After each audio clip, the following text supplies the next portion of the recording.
How's it going, everyone? My name is Cody Roadcap, and thank you again for checking out another CHTV Top 5. We're less than a month away from the NFL Draft, and there's going to be much talk and speculation on if the Packers will use a first-round pick on a wide receiver.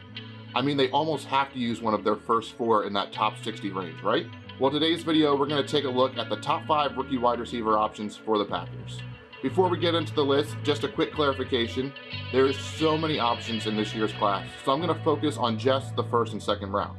With that said, let's jump right in with number 5, Trae Burks. Now, I'm not proclaiming to be a person that really breaks down the tape.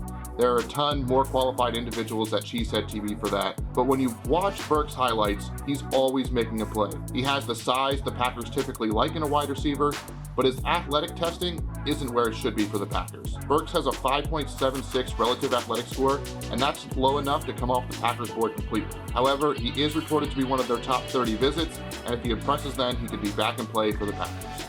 Number 4, Christian Watson. Christian Watson might be the biggest riser of the draft season. He dominated the Senior Bowl, where he was voted top wide receiver in the nation by the cornerback group. He impressed at the Combine with a 4.36 40 at 6'4" and 208 pounds. He finished with a 9.96 RAS score, which compares him athletically very similar to Javon Walker, who was the Packers' last first-round wide receiver selection.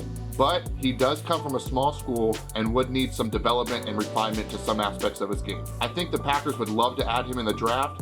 He is a guy that started off in this process looking like a late day 2 or day 3 pick, but now is a potential first rounder. Number 3, Drake London. London is the guy everyone in the comments will be saying, there's no way he's there at pick 22, or we have to trade up for London, which may be the case. But I did just do a mock draft this morning and he was available at 22, so you never really know. London is 6'4". He's elite at catching the ball at the point of attack. We don't have all the athletic numbers for him yet because he didn't run at the Combine and he hasn't had his pro day. No one is expecting him to be a burner, but we would like to see him in the mid 4.5s. He fits the big body type receiver the Packers normally target, but since Matt LaFleur at the owners meeting this past week said they need to add speed at the position, is why London finds himself number 3 on the list. Moving on to number 2, George Pickens. The wide receiver out of Georgia might just be my favorite prospect in the draft, at least at the wide receiver position. He is 6'3" and only 195 pounds. But he plays bigger than that at the line of scrimmage, and he's not afraid to get in there, get dirty, and throw a block, which is a key part of what the team asks their receivers to do. He has great speed and posted a 9.34 RAS score. He is primarily a boundary receiver, which the Packers need. I think they would run the card in if he was available at pick 53. Not sure he'll make it that far and could require them to move around in the draft if Pickens is their guy. And number 1, Chris Olave. I'm sure by now you know who Chris Olave is.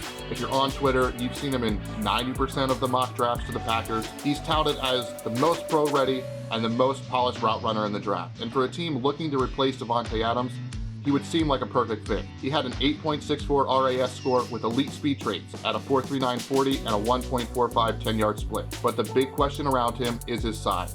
He measured in at just 6 feet tall and only 187 pounds. The Packers typically don't draft wide receivers this small, but for a guy like Olave, I think they might make an exception. If you've seen the movie Draft Day, he could be the guy on Brian Gutekunst's sticky note. That will wrap up our top 5 rookie options in the draft for the Green Bay Packers. As always, thank you for watching. If you're interested in a deeper dive into these prospects or have questions about other prospects in the draft, make sure you check out the CHTV Draft Guide and take advantage of the pre-order price before it's too late. Please give this video a like, drop a comment on which rookie wide receiver you want for the Packers, and as always, go Pack Go.